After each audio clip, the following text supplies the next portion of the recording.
Good morning, everyone. My name's Liv Garfield. Only my mother calls me Olivia, and normally only when I'm in the bad books. Nice to meet you all today, and I'm delighted to have the chance to present in what is absolutely the most impressive room that I've ever presented in. There's definitely no doubt in that sense. So let me start by introducing Openreach as a company. And we view ourselves as the guardians of a national treasure. So it's easy to say that, but that's genuinely how we feel. There's 34,000 of us, and we all believe that we have something unique in our hands that we have to look after that genuinely is important to people within the UK.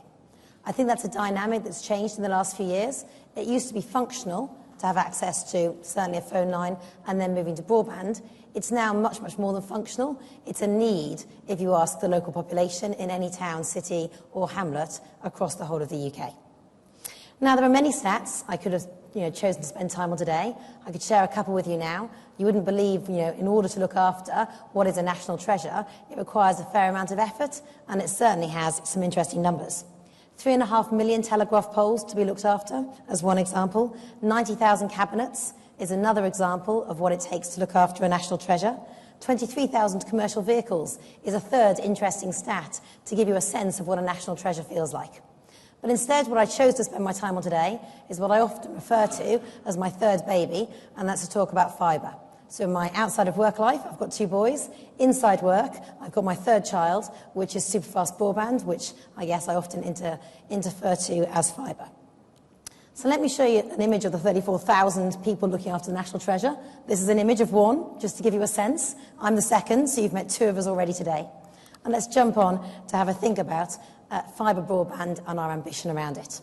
So you will have seen here that I chose to have a door that has number 10. That's not by just kind of random luck. There's a reason for that. So originally we kind of said, if we're going to do fibre, and we're going to do it in the UK, let's go all out. Let's not pussyfoot around and do it a little bit and try the market. It's a leap of faith, this fibre. It's a serious amount of money to invest in something which you hope is going to pay back. But none of us know. I certainly don't know, and I'm 4 years into the game, but I've got to believe it, and it becomes an act of faith. And the reason 10 is important is we set ourselves a target that says, let's do 2/3 of the population, 2/3 of every person living in the UK, every business, let's give them access to fibre, should they desire it, and it is all around choice, I think, certainly as a UK citizen, by the end of 2015. And we said, let's make that our external target, but wouldn't it be amazing to overachieve it? And we kind of knew we'd have overachieved it if by now, by kind of March this year, we'd delivered 10 million homes passed. And that's what we did, is we got ourselves to kind of April time and said, wow, we're ahead of track. So then we said, okay, let's bring our ambitions forward and let's roll out to 2/3 of the UK by the end of 2014, because we're going to keep ourselves going at the most amazing pace that we've certainly ever believed we could roll out fibre.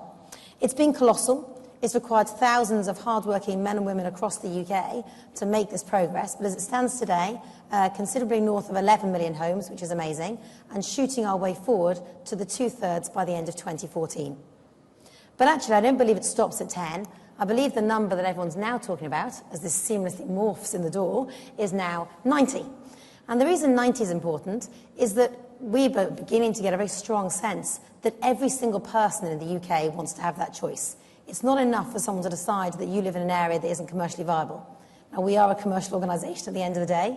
We have to make sure that, certainly people won't go to fibre unless it's a price-aggressive product. We believe that. It's got to be at a price that people have got a chance to be able to afford it, particularly in a recession. But it's also got to have a payback. It's got to be commercially viable for us, because obviously we owe that to the shareholders. So we believe 90%, maybe a little bit north of that, is a number that is feasible through a combination of our 2/3 original commitment and some partnership for public and private investment. We believe 90% to be a very reasonable and feasible ambition for us as a nation, and we'd love it to be higher, but we can definitely see a way to get to 90. Getting beyond that is going to require all of us to keep working together. It's going to require continued technical evolution, like Derek said, and that does continue in the labs across the UK.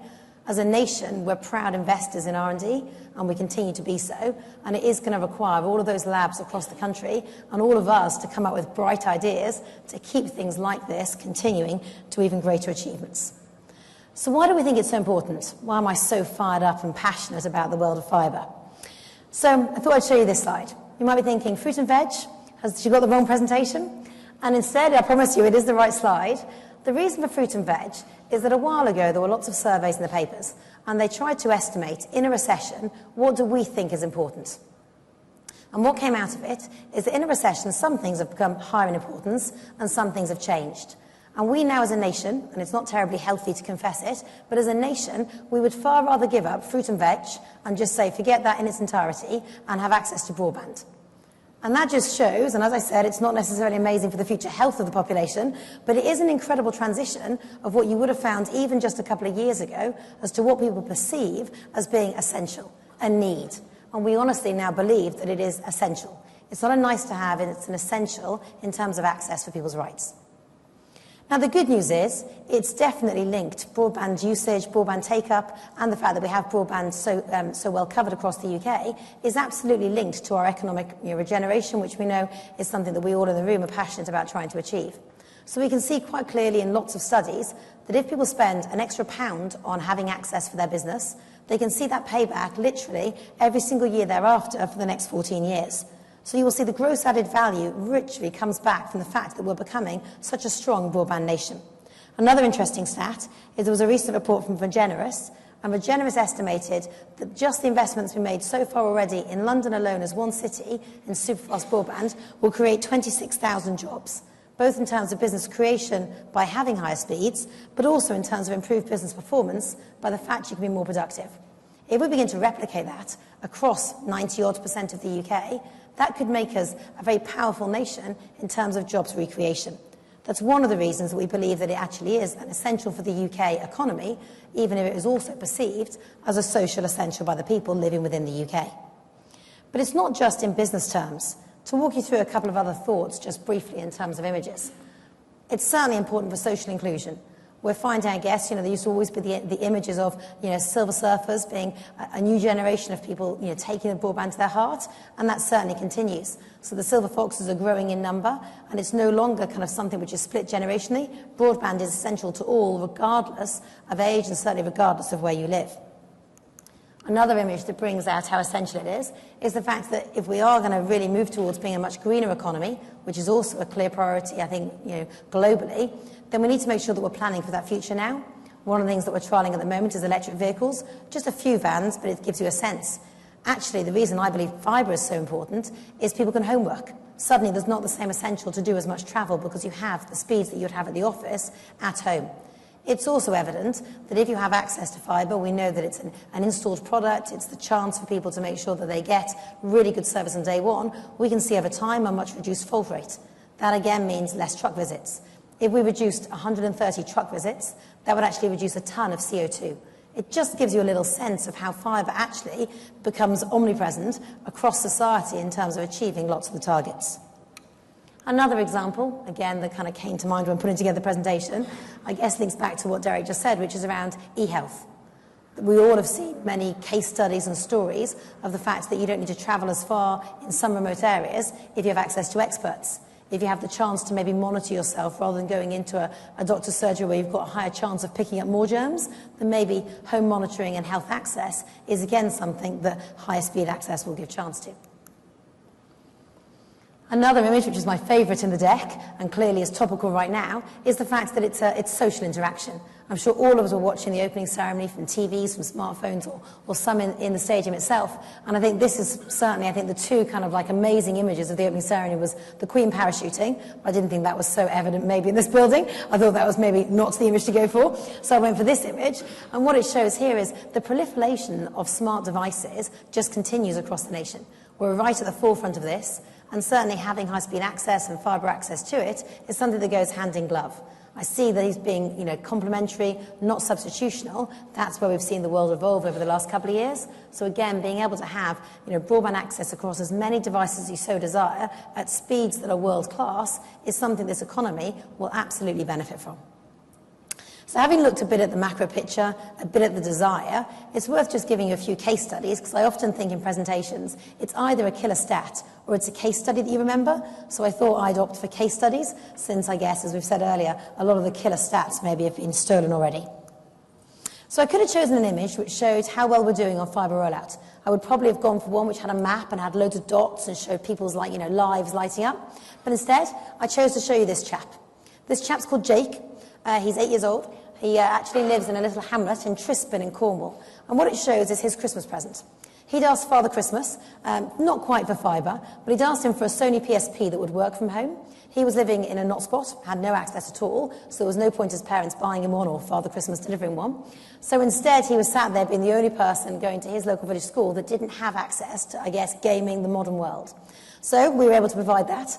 I've got to be honest and say I was tight. I didn't buy the Sony PSP, but we did put the cabinet into his local village, which allowed Father Christmas to then follow on and deliver the Sony PSP. And this was taken just a few days before Christmas and was the delight of Jake realising he was no longer going to be the one child in the class that had never gamed. Instead, he was now joining the complete revolution that was internet gaming. And it just gives a sense of changing lives. Changing lives can be taking a small business and transforming their economics. It can also be taking a person who's felt left out in society and changing how they feel that they can interact with others. And I think fibre has all of those facets across the various areas. To take you on to a more business context, which I guess is probably what we're here to do a little bit more of today, this image shows beautiful, I'm assured they're kind of prize-winning, Simmental cattle. It's a farm on the Isle of Bute.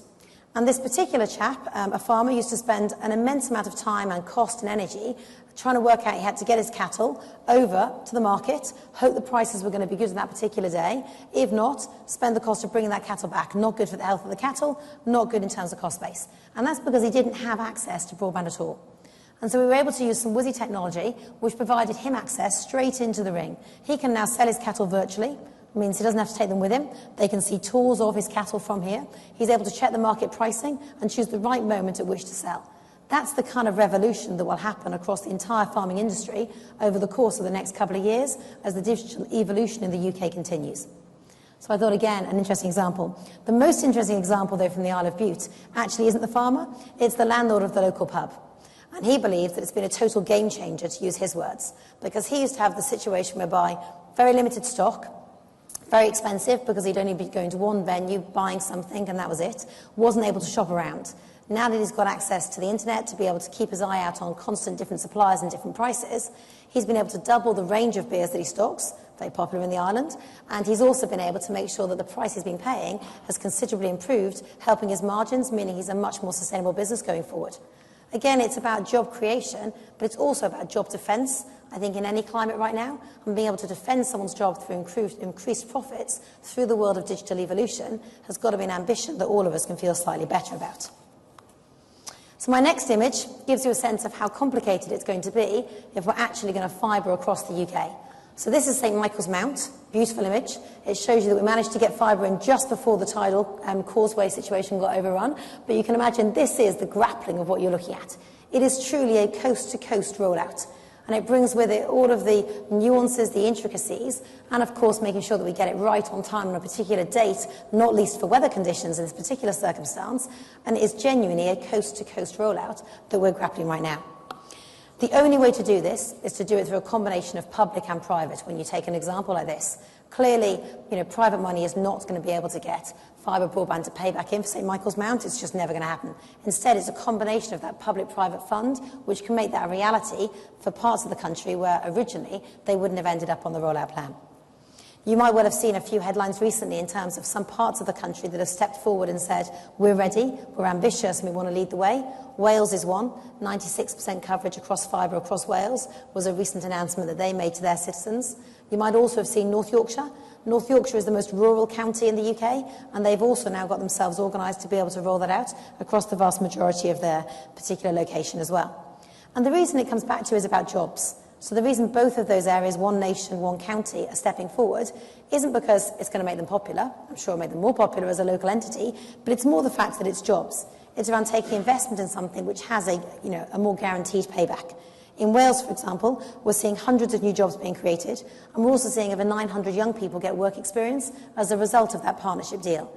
And that's a chance in straitened times in Wales where unemployment is a struggle right now to try and make a difference instantaneously into something which will then last for future generations. And the legacy of fibre is something I'll probably end on in a second. This gives you the other coast to give you a sense. And the reason I showed you this image is you'll see this is the whizzy technology that I mentioned. In some parts, in the Isle of Bute as an example, the answer isn't to run a subsea cable to the Isle of Bute to be able to get fibre to work. The answer that we've looked for there is to use new technologies coming out of the labs, in this case, something called TV white spaces. And what TV white spaces does is it takes an unused area of spectrum, it bounces the radio across, and it allows effectively to use this, which is just an old traditional TV aerial. It allows 10 meg access for the farmer and for the pub for them to be able to connect into the digital world. So we're going through a period of total immense change. And I suppose this is the image that might bring it home to you.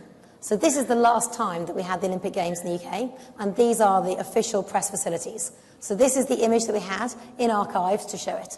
It's a nice touch, I think, the fact we've got local, trunk and international phone calls all segregated off to make sure we're not confused in any sense. And it gives you an idea of the fact that there were probably 12 to 14 people working there. Let me give you an image of today. This is live what's happening on the park right now.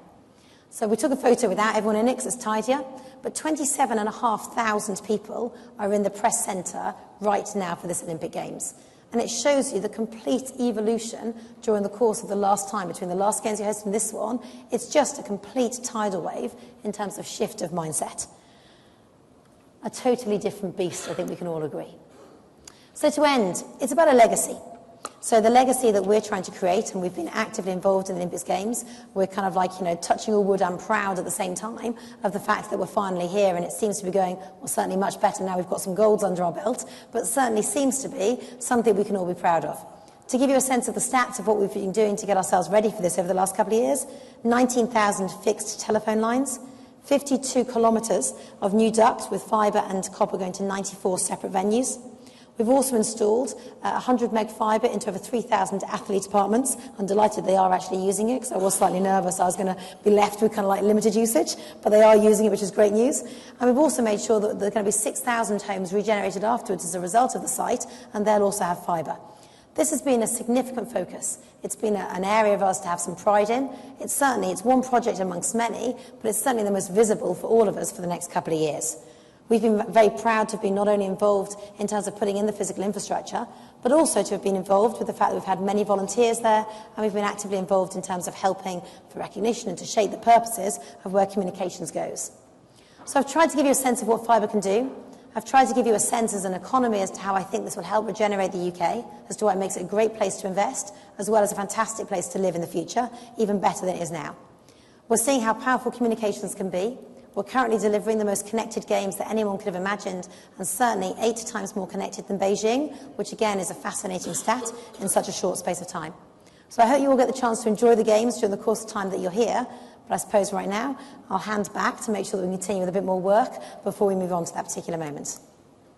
My 2 images, sorry, to end. There's the men on the Olympic Park, just in case you're wondering what they look like, and there's the moment when we kick-started it with the fireworks. Brilliant.